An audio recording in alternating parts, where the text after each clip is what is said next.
लियारी में आप मौजूद हैं। आज फाइनल हो रहा है, आप खुद लियारी से मुंतखब कितना देख रहे हैं कुछ ग्राउंड्स की हालत बेहतर करने के लिए या कुछ और चीज़ें आप करना चाह रहे हैं उस हवाले से, क्योंकि आप खुद लियारी के सपूत हैं।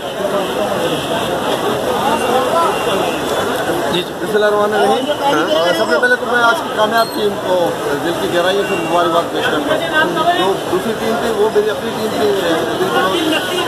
मैं खुद हालांकि इसी ग्राउंड का खिलाड़ी रहे हम। सियासत में एक्टिव होने से पहले जब हम यहाँ पर 2-2 घंटे प्रैक्टिस करते थे, उसके बाद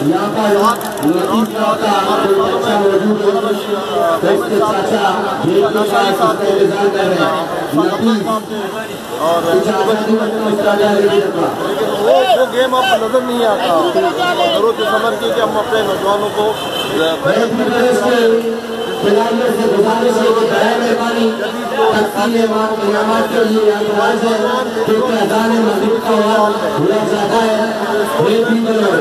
कोई नहीं है।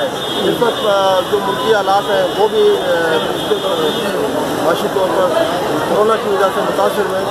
मुख्तलिफ डिपार्टमेंट से अपने फुटबॉल टीमों को दूसरी टीमों को ज़रूरत है समझ की है कि दोबारा नौजवानों को जो स्पोर्ट्स में वाबस्ता रहे हैं उनको मौका फराहम किया जाए।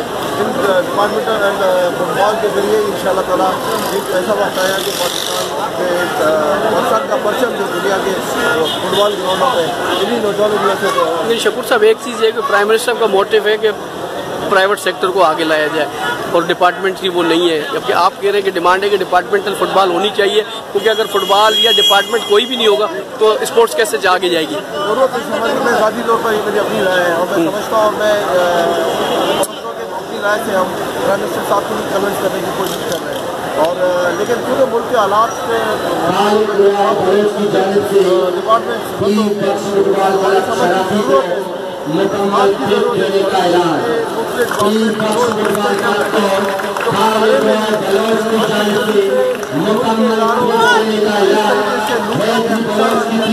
बर्बाद किया गया।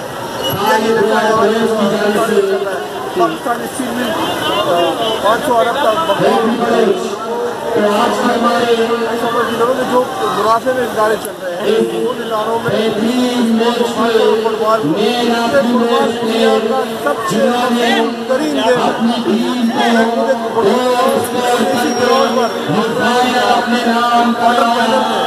वाटर फाइनल में पंजाब 11 के खिलाफ मैंने गोल बचाया, गोल बचाएगा वो मुझे सारी जिंदगी याद रहेगा। बहुत शुक्रिया।